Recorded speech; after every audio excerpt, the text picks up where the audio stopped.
7 बजने वाले हैं और वक्त हो चला है प्राइम टाइम शो अपना बिहार का। आपके साथ मैं हूं Shipra Jha. Prime time show अपना बिहार के इस बुलेटिन में आज हम आपको खबर बताएंगे केंद्रीय गृह मंत्री अमित शाह के बिहार दौरे की।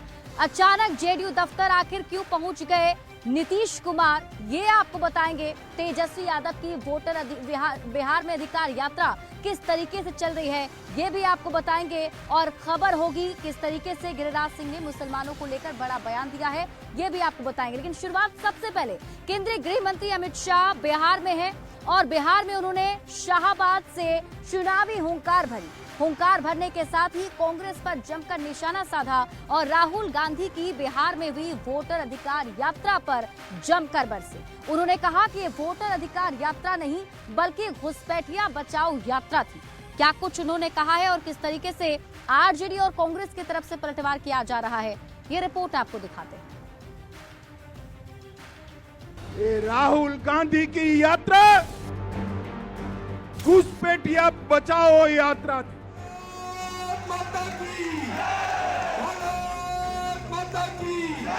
बिहार विधानसभा चुनाव में एनडीए की तैयारियों को धार देने बिहार पहुंचे केंद्रीय गृह मंत्री अमित शाह ने भारतीय जनता पार्टी के कार्यकर्ताओं को गुरुवार को गुरु मंत्र दिया। सासाराम के जक्खी बिगहा में स्वर्गीय engineer Lalan Singh sports club पहुंचे शाह ने अपने संबोधन से पार्टी कार्यकर्ताओं में जोश भर दिया। बिहार चुनाव में 80% सीट जीतने का टारगेट दिया। साथ ही राहुल गांधी की वोटर अधिकार यात्रा को घुसपैठिया बचाओ यात्रा नाम दे दिया। यात्रा का विषय था जो बांग्लादेश से घुसपैठिए आए हैं उनको बचाने का विषय था।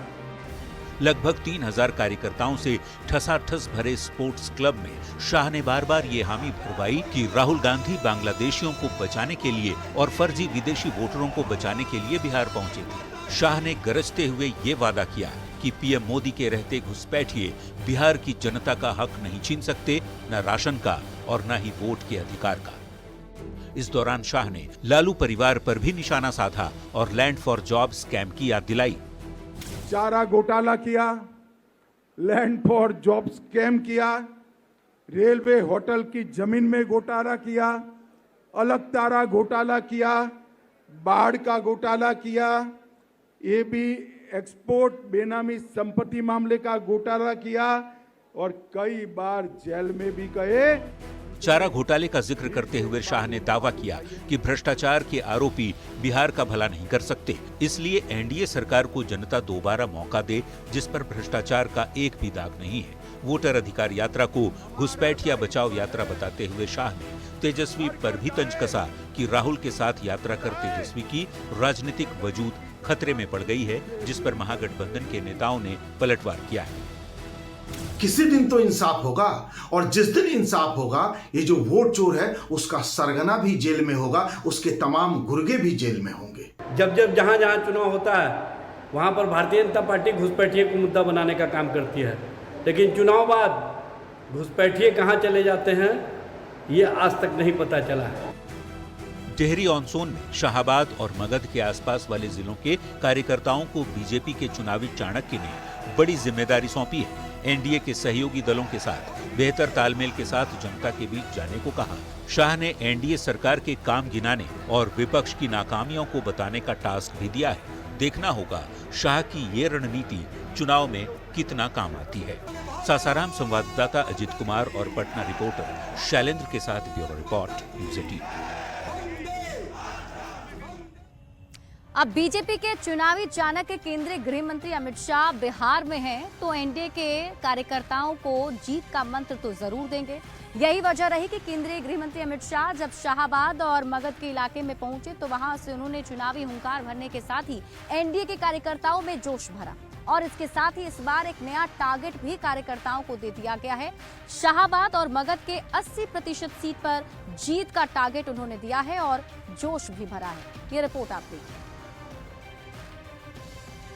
चुनाव सरकार बनाने का चुनाव नहीं है, ये चुनाव 2/3 से ज्यादा बहुमत के साथ सरकार बनाने का चुनाव। बिहार विधानसभा चुनाव के लिए अमित शाह ने टारगेट सेट कर दिया है। विधानसभा चुनाव की तैयारियों को धार देने आए अमित शाह ने रोहतास के डेहरी में 3000 कार्यकर्ताओं के साथ संवाद किया।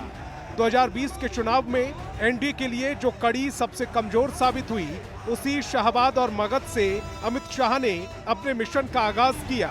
अमित शाह ने आने वाले चुनाव में इस क्षेत्र की 80% सीट जीतने का टारगेट दिया। अमित शाह ने एनडीए के मिशन को पूरा करने के लिए बीजेपी कार्यकर्ताओं में जोश भर दिया। आने वाले दिनों में यहां पर एनडीए की सरकार फिर से एक बार बनाने का संकल्प लेने के लिए ये 10 जिलों के चयनित कार्यकर्ताओं को यहां पर बुलाया है। हम यहां पर जितनी मजबूती से संकल्प करेंगे, उतनी ही भाजपा मजबूत होगी, एनडीए मजबूत होगा। और एनडीए जितना मजबूत होगा, बिहार ही इतना खुशहाल और समृद्ध होगा। अमित शाह ने बीजेपी कार्यकर्ताओं में हुंकार भरते हुए 10 जिलों के कार्यकर्ताओं को जीत का संकल्प दिलाया। शाह ने कार्यकर्ताओं से घर घर जाकर राज्य सरकार की उपलब्धियों को पहुंचाने की अपील की और 2/3 बहुमत से एनडीए की सरकार बनाने के लिए कार्यकर्ताओं से एकजुट होने को कहा। ये चुनाव सरकार बनाने का चुनाव नहीं है, ये चुनाव 2/3 से ज्यादा बहुमत के साथ सरकार बनाने का चुनाव है। और इसलिए ये 10 जिलों के सभी कार्यकर्ता आज से संकल्पित होकर जाएं कि हम मोदी जी के नेतृत्व में बिहार में एक एनडीए सरकार बनाएंगे। नीतीश कुमार जी की सरकार ने, मोदी जी की सरकार ने जो कुछ बिहार की जनता के लिए किया है, वो घर घर लेकर जाएंगे और वोटिंग कराएंगे। बिहार में बीजेपी के कमजोर दुर्ग को अमित शाह दुरुस्त करने में जुट गए। शाहाबाद और मगध के इलाके में शाह ने चुनावी फतह का प्लान तैयार किया। अमित शाह ने हजारों कार्यकर्ताओं के साथ मंथन कर उन्हें चुनावी समर में कूद जाने को कहा है। 2/3 बहुमत से विजय करने का संकल्प का मुट्ठी बींचिए और प्रचंड आवाज से बोलिए, भारत माता की, भारत माता की। न्यूज़ 18 के लिए सासाराम से संवाददाता अजीत कुमार की रिपोर्ट। तो अपने 2 दिवसीय दौरे पर बिहार आए केंद्रीय गृह मंत्री अमित शाह की मुलाकात मुख्यमंत्री नीतीश कुमार से भी हुई। पटना में होटल मौर्या में बंद कमरे के अंदर दोनों नेताओं के बीच मुलाकात हुई। मुलाकात की तस्वीरें भी सामने आई, जिसमें दोनों नेता मुस्कुराते हुए नजर आ रहे हैं। लेकिन क्या इसी मुस्कुराहट के साथ सीट बंटवारे की बात बन गई है? ये बड़ा सवाल बना हुआ है। इसी से जुड़ी ये रिपोर्ट आपको दिखाते हैं। चेहरे पर चमक, चुनाव पर चर्चा। शाह के साथ नीतीश की मुलाकात। सीट बंटवारे पर बन गई बात। मुस्कान वाली मुलाकात, सब ठीक ठाक।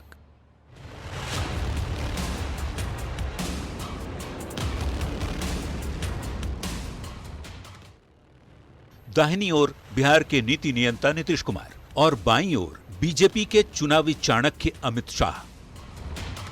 हाथ में फूलों का गुलदस्ता और चेहरे पर चमक। जैसे फूल खिले हुए हैं, वैसे दोनों के चेहरे भी खिले हुए हैं। सीएम नीतीश के चेहरे पर स्माइल और केंद्रीय गृह मंत्री अमित शाह के चेहरे पर मुस्कुराहट साफ दिख रही है। गुरुवार की दोपहर जब ये तस्वीर निकलकर सामने आई तो राजनीतिक हलके में चर्चा तेज हो गई कि नीतीश और शाह की मुलाकात में बात बन गई है। राजनीतिक पर्यवेक्षक भी इस बात पर जोर दे रहे हैं कि ये तस्वीर सीट बंटवारे पर सकारात्मक बातचीत का संदेश दे रही है। माननीय मुख्यमंत्री जी शिष्टाचार के नाते मोबाइल आ रहा है, दोनों की आपस में बातचीत हुई है। राजधानी पटना के चर्चित मौर्या होटल में सीएम नीतीश ने गृह मंत्री अमित शाह से करीब 20 मिनट तक बातचीत की। बैठक में बीजेपी और जेडीयू के बड़े नेता भी मौजूद थे। बंद कमरे में बातचीत का जब वीडियो सामने आया, तब नीतीश के चेहरे पर स्माइल दिख रही थी। अमित शाह मुस्कुरा रहे थे, संजय झा के चेहरे पर भी मुस्कान थी। विजय चौधरी हंस रहे थे और डिप्टी सीएम सम्राट चौधरी के चेहरे पर खुशी साफ झलक रही थी। सारे कयासों और अटकलों के बीच ये तस्वीर वो सब कुछ बताने को काफी है कि एनडीए में कहीं कोई गतिरोध नहीं है, सब कुछ ठीक ठाक है। दोनों नेताओं ने एक दूसरे का गर्मजोशी से स्वागत किया। निश्चित रूप से इसके बहुत सारे राजनीतिक मायने निकाले जा रहे हैं। चुनावी तैयारियों के बीच मुख्यमंत्री नीतीश कुमार और गृह मंत्री अमित शाह की ये मुलाकात बेहद अहम मानी जा रही है। सत्ताधारी भारतीय जनता पार्टी और जनता दल यूनाइटेड के बीच सीट बंटवारे को लेकर इस बैठक को बड़ा संदेश देने की कोशिश की गई। हालांकि आरजेडी और कांग्रेस जैसे बड़े विपक्षी दल अभी भी ये दावा कर रहे हैं कि चिराग पासवान, जीतन राम मांझी और उपेंद्र कुशवाहा की डिमांड ने बीजेपी और जेडीयू की टेंशन बढ़ा दी है, इसलिए एनडीए में सीट बंटवारे का फॉर्मूला अब तक नहीं निकल पाया है। मसला जीतन राम मांझी का देख लीजिए, मसला चिराग पासवान जी को देख लीजिए, जेडीयू एकदम साइलेंट है, कोई कुछ बोल नहीं रही। एनडीए गठबंधन में सुर पुटवल की स्थिति अभी भी बनी हुई है। विपक्षी पार्टियां निशाना साध रही हैं कि एनडीए में सीट बंटवारे पर सहमति नहीं बन पा रही, जबकि सत्तारूढ़ दलों का दावा है कि सकारात्मक बातचीत में सहमति बन गई है और उसकी बानगी है ये तस्वीर, जिसमें सीएम नीतीश के चेहरे पर स्माइल है और अमित शाह के चेहरे पर मुस्कुराहट। तस्वीर तो सामने आ गई है, इंतजार है बस सीट बंटवारे के फॉर्मूले का। पटना संवाददाता रवि एस नारायण और शैलेंद्र कुमार के साथ ब्यूरो रिपोर्ट, न्यूज़ 18।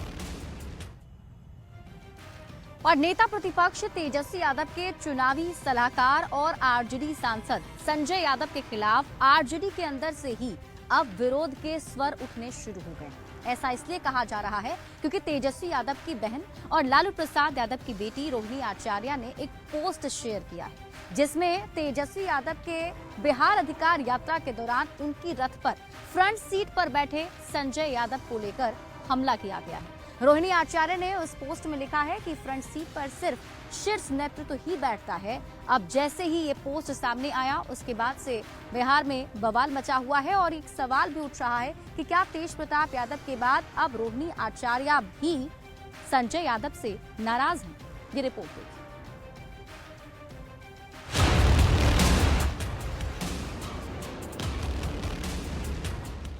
रोहिणी आचार्य आरजेडी की नेता और बिहार के पूर्व मुख्यमंत्री लालू प्रसाद की बेटी, वो बेटी जिन्होंने अपने पिता को किडनी दी, जरूरत के समय परिवार को संभाला। आज उसी रोहिणी आचार्य ने अपने आधिकारिक फेसबुक अकाउंट से इस पोस्ट को शेयर किया है, जो सोशल मीडिया पर जंगल में लगी आग की तरह फैल रहा है। राजनीतिक गलियारे में हर ओर इस पोस्ट की चर्चा हो रही है, जिसमें राष्ट्रीय जनता दल के प्रशंसक आलोक कुमार ने संजय यादव को लेकर एक बड़ी टिप्पणी की है। तेजस्वी यादव की फ्रंट सीट पर बैठने को लेकर आलोचना की है। संजय यादव का कद कितना बड़ा है, शायद ही ये बात किसी से छिपी होगी। तेजस्वी के सिपहसालार और आरजेडी के राज्यसभा सांसद खूब चर्चा में हैं तेजस्वी यादव की फ्रंट सीट पर बैठने को लेकर। बुधवार की रात करीब 1:30 बजे आरजेडी समर्थक आलोक कुमार ने संजय यादव को लेकर फेसबुक पर एक पोस्ट लिखा, जिसे रोहिणी आचार्य ने शेयर किया। पोस्ट में ये टिप्पणी की गई है कि फ्रंट सीट शीर्ष के नेता नेतृत्वकर्ता के लिए चिन्हित होती है। अनुपस्थिति में किसी को उस सीट पर नहीं बैठना चाहिए। कोई अपने आप को शीर्ष नेतृत्व से ऊपर समझ रहा है। हम लोग फ्रंट सीट पर लालू तेजस्वी को बैठे देखने के अभ्यस्त हैं। उनकी जगह पर कोई और बैठे, ये हमें कतई मंजूर नहीं है। दोयम दर्जे के व्यक्ति में विलक्षण रणनीतिकार नजर आता है। पोस्ट में कई और भी बातें लिखी गई हैं, जिस पर खूब सियासत हो रही है। जो साथ में चलेंगे वही अगली पिछली किसी सीट पर बैठेंगे। आप भी साथ में चलिए तो आपको भी कहीं ना कहीं जगह उसमें बैठने को मिल जाएगी। जिस तरीके से संजय यादव के लिए उन्होंने टिप्पणी की, मुझे लगता है कि ये उन्हीं मानसिकता का एक परिचय है। ये पहली बार नहीं है जब तेजस्वी के करीबी संजय यादव को लेकर लालू परिवार में विरोध के स्वर सुनाई दे रहे हो। इससे पहले लालू प्रसाद के बड़े बेटे तेज प्रताप यादव कई बार संजय यादव के खिलाफ खुलकर बोल चुके हैं। संजय यादव की भूमिका पर सवाल भी खड़े कर चुके हैं। कई मौकों पर संजय यादव को जयचंद बताने वाले तेज प्रताप के बाद अब बहन रोहिणी आचार्य ने भी मोर्चा खोल दिया है, जिसे लेकर सत्ता पक्ष ये आरोप लगा रहा है कि रोहिणी आचार्य भी संजय यादव के बढ़ते कद से नाराज हैं। बिहार अधिकार यात्रा से फ्रंट सीट पर के सलाहकार बैठे हैं, लेकिन परिवार तेजस्वी यादव का पीछे छूट रहा है। जिस परिवार को लालू ने हमेशा बांध के रखा, तेजस्वी के हाथ में नेतृत्व आते ही पूरा परिवार बिखर रहा है। सत्ताधारी दलों का आरोप है कि लालू प्रसाद के परिवार में संजय यादव को लेकर दरार गहरी होती जा रही है। संजय यादव पहले से ही तेज प्रताप यादव के निशाने पर हैं और अब तेजस्वी की बहन रोहिणी आचार्य भी संजय यादव से खफा लग रही हैं। फ्रंट सीट पर बैठने को लेकर बस आपत्ति ही है या इसके पीछे कोई राजनीति भी, इसका खुलासा तो रोहिणी ही कर पाएंगी। फिलहाल ये तस्वीर और पोस्ट बिहार की राजनीति में छाई हुई है। पटना संवाददाता रवि एस नारायण के साथ bureau report, news 18।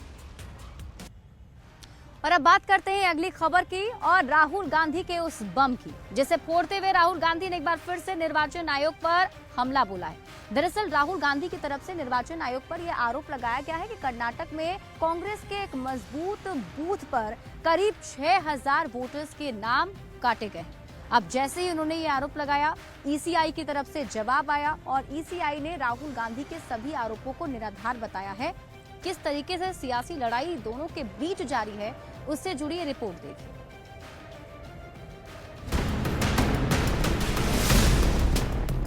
Rahul Gandhi ने एक बार फिर निर्वाचन आयोग पर गंभीर आरोप लगा दिए हैं। राहुल ने कर्नाटक के अलंद निर्वाचन क्षेत्र में बड़े पैमाने पर वोट चोरी का आरोप लगाया।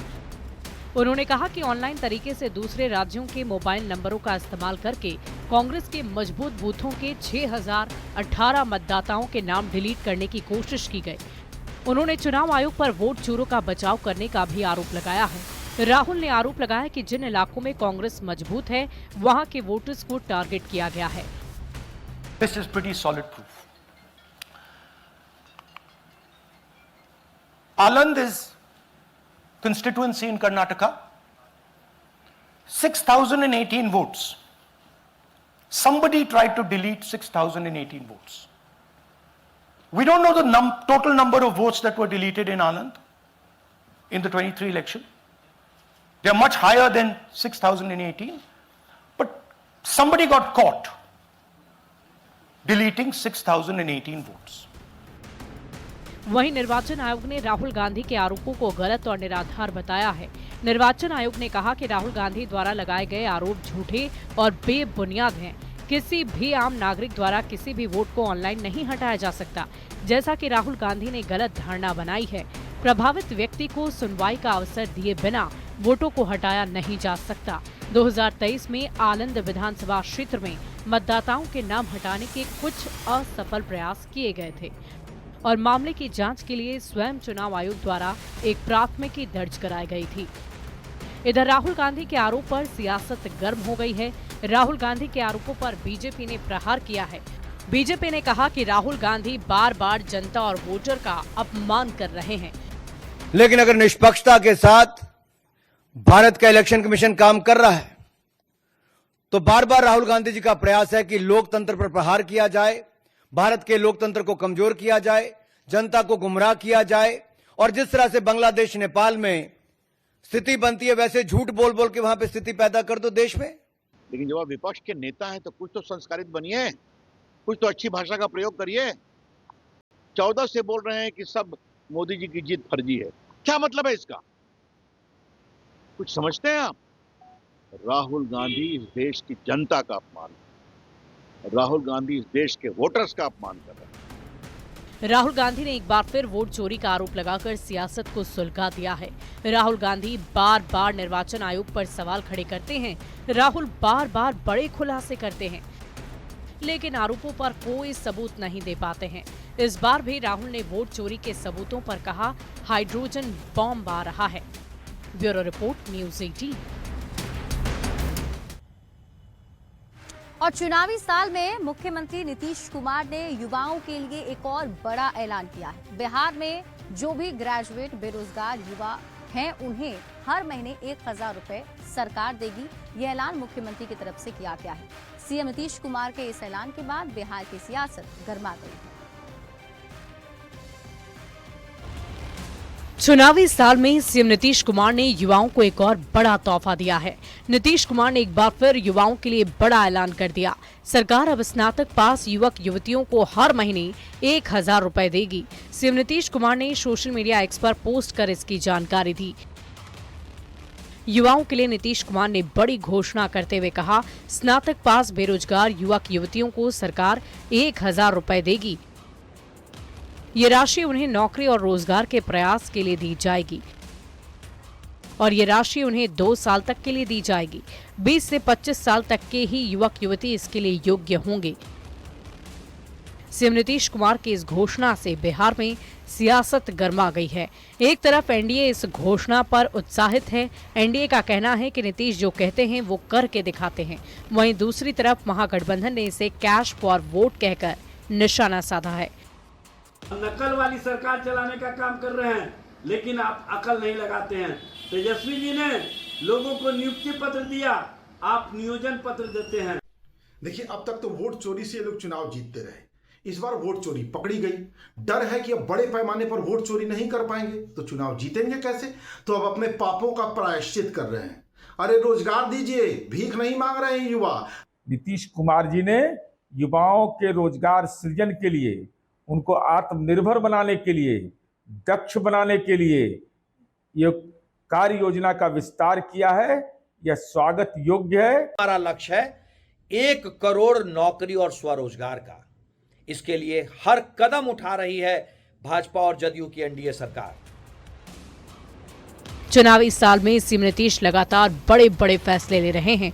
बिहार में 124 यूनिट फ्री बिजली, 1 करोड़ युवाओं को नौकरी, रोजगार, महिलाओं को 10,000 रुपए देने का ऐलान, स्टूडेंट क्रेडिट कार्ड में बिना ब्याज लोन के बाद सीएम नीतीश ने बेरोजगार युवाओं के लिए बड़ा ऐलान कर दिया है। न्यूज 18 के लिए पटना से अमित कुमार के साथ आनंद अमृतराज की रिपोर्ट। बुलेटिन में बढ़ते हैं आगे और बात अगली खबर की। आज सीएम नीतीश कुमार अचानक जेडीयू दफ्तर पहुंच गए। जेडीयू दफ्तर में करीब 10 मिनट का वक्त उन्होंने बिताया। उनके साथ जेडीयू के राष्ट्रीय कार्यकारी अध्यक्ष संजय झा भी मौजूद थे और संजय झा ने इसके बारे में जानकारी साझा की है, जिसमें उन्होंने ये भी बताया कि जेडीयू दफ्तर में 10 मिनट जब सीएम नीतीश कुमार रहे तो जेडीयू कार्यकर्ताओं में उत्साह देखने को मिला और इसके साथ ही केंद्रीय गृह मंत्री अमित शाह और सीएम नीतीश कुमार के बीच जो पटना के होटल मौर्या में बंद कमरे में बातचीत हुई है उसमें क्या बात हुई, इन सभी से जुड़ी बातें उन्होंने साझा की हैं। न्यूज 18 संवाददाता आनंद अमृतराज की रिपोर्ट देखिए। इस वक्त हमारे साथ मौजूद है जेडीयू के राष्ट्रीय कार्यकारी संजय झा। संजय जी, आज का दिन बेहद महत्वपूर्ण था, चूंकि सुबह में बंद कमरे में नीतीश जी और अमित शाह जी की मुलाकात हुई। आप भी उस मुलाकात, कैसा रहा मुलाकात? बहुत बढ़िया मुलाकात रहा और स्वाभाविक है मुख्यमंत्री जी की और अमित शाह जी की मुलाकात हुई है और स्वाभाविक है चुनाव का समय है तो निश्चित रूप से पॉलिटिकल बात भी होती है, चुनाव की बात भी होती है और बहुत ही अच्छे माहौल में और आगे का क्या तैयारी रहेगा, क्या सब सारी बातें। सीट शेयरिंग को लेकर भी सर ऐसी कुछ बात है? मेरे ख्याल से सब चीज आपको राइट टाइम पे जानकारी मिल जाएगी। बिल्कुल सब कुछ परफेक्ट है। और सर, आज जेडीयू दफ्तर में अचानक से मुख्यमंत्री पहुंच गए। हाँ, आज सडनली मुख्यमंत्री जी तो दफ्तर में सरप्राइज देते ही है। सडनली मुख्यमंत्री जी का कोई प्रोग्राम नहीं था, लेकिन वो सीधा यहाँ पर आ गए क्योंकि बहुत सारे वर्कर आजकल टाइम है चुनाव का, तो हम लोग भी सबसे कल से मिल ही रहे। कल सुबह से शाम तक मिले ही, आज भी हम लोग सुबह से लोगों से मिल रहे थे। तो कितना उत्साह भर देता है सर कि जब जेडीयू दफ्तर में अचानक से कार्यकर्ताओं के बीच में मुख्यमंत्री पहुंचे। अचानक से पहुंचे कि आप लोगों ने आग्रह किया था? नहीं, हम लोगों ने कोई आग्रह नहीं किया था। हम लोग को जानकारी भी नहीं थी। मुख्यमंत्री जी सडनली यहाँ पहुंचे और स्वाभाविक है नेता जब आता है तो उत्साह दुगुना 3 गुना हो जाता है और मुख्यमंत्री जी इस तरह का सरप्राइज पार्टी ऑफिस में देते रहते हैं। सर, आज राहुल गांधी ने एक प्रेस कॉन्फ्रेंस करके फिर से आरोप लगाया। मुझे नहीं समझ में आ रहा है कि भाई ये हम लोग तो बिहार को देख रहे हैं, इसी बिहार में घूम के गए हैं, क्या क्या बोल के गए वोट चोरी के लिए। बिहार के पब्लिक में कोई असर उनके यात्रा का पड़ा, कोई चर्चा भी कर रहा है? 1% भी किसी के दिमाग में क्या बोल के गए? तो नॉन सीरियस टाइप के आदमी है भाई। तो ये था हमारे साथ जेडीयू के राष्ट्रीय कार्यकारी अध्यक्ष संजय झा। कैमरामैन सुबोध के साथ आनंद अमृतराज, न्यूज 18 नेटवर्क, पटना। और इस बीच रुक कर लेते हैं अगली खबर की ओर। इस वक्त की बड़ी खबर आपको दरभंगा से बताते हैं, जहां मूर्ति विसर्जन को लेकर विवाद हो गया है। जानकारी के मुताबिक विश्वकर्मा भगवान की मूर्ति विसर्जन करने के लिए लोग पहुंचे हुए थे और तभी आरोप लग रहा है कि मुस्लिम समुदाय के लोगों की तरफ से मूर्ति विसर्जन करने से रोका गया और समुदाय के लोगों ने अपने गांव से होकर जाने से रोका था। माहौल बिगड़ता देख पुलिस बल के साथ मौके पर एसडीएम पहुंचे हैं। विकास कुमार और एसडीपीओ शुभेंद्र कुमार सुमन मौके पर मौजूद हैं। मुस्लिम समुदाय के लोग गांव से प्रतिमा नहीं गुजरने देने पर अड़े रहे, जिसके बाद जिला प्रशासन ने रूट को बदल लिया है। मुजफ्फरपुर जिला के गायघाट थाना क्षेत्र होते हुए जाने का आदेश दिया गया है। सिंहवाड़ा थाना क्षेत्र के कटहरिया गांव का ये पूरा मामला बताया जा रहा है। दरभंगा से आपको इस वक्त की बड़ी खबर बता रहे हैं। मूर्ति विसर्जन के दौरान विवाद हुआ है। विसर्जन करने से मुस्लिम समुदाय ने रोका और बाबा विश्वकर्मा की मूर्ति का विसर्जन होना था। जानकारी के मुताबिक माहौल बिगड़ता देख पुलिस बल के साथ मौके पर एसडीएम पहुंचे और उन्होंने मामले को संभाला है। तो इस वक्त की बड़ी खबर बता रहे हैं आपको, बड़ी जानकारी सामने आ रही है दरभंगा से, जहां मूर्ति विसर्जन को लेकर विवाद हो गया है। बड़ी खबर आपको बता रहे हैं, दरभंगा से बड़ी खबर सामने आ रही है। मूर्ति विसर्जन के दौरान विवाद, विसर्जन करने से मुस्लिम समुदाय ने रोका। बाबा विश्वकर्मा की मूर्ति का विसर्जन होना था। समुदाय के लोगों ने अपने गांव से होकर जाने से रोका है और माहौल बिगड़ता देख लोगों ने यहां पर हंगामा किया है। तो बड़ी खबर आपको बता रहे हैं दरभंगा से, जहां मूर्ति विसर्जन के दौरान बवाल हो गया है। जानकारी के मुताबिक विसर्जन करने से मुस्लिम समुदाय ने रोका था।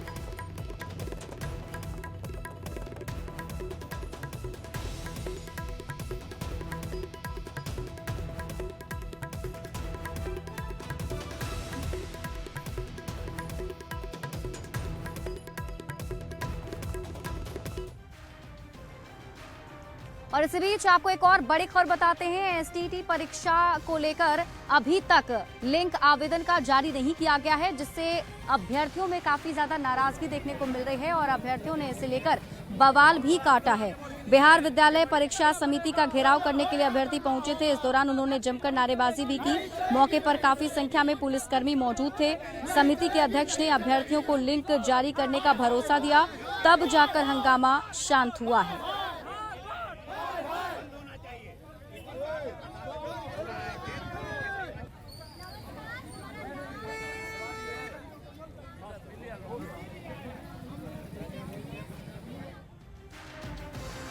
और इसी के साथ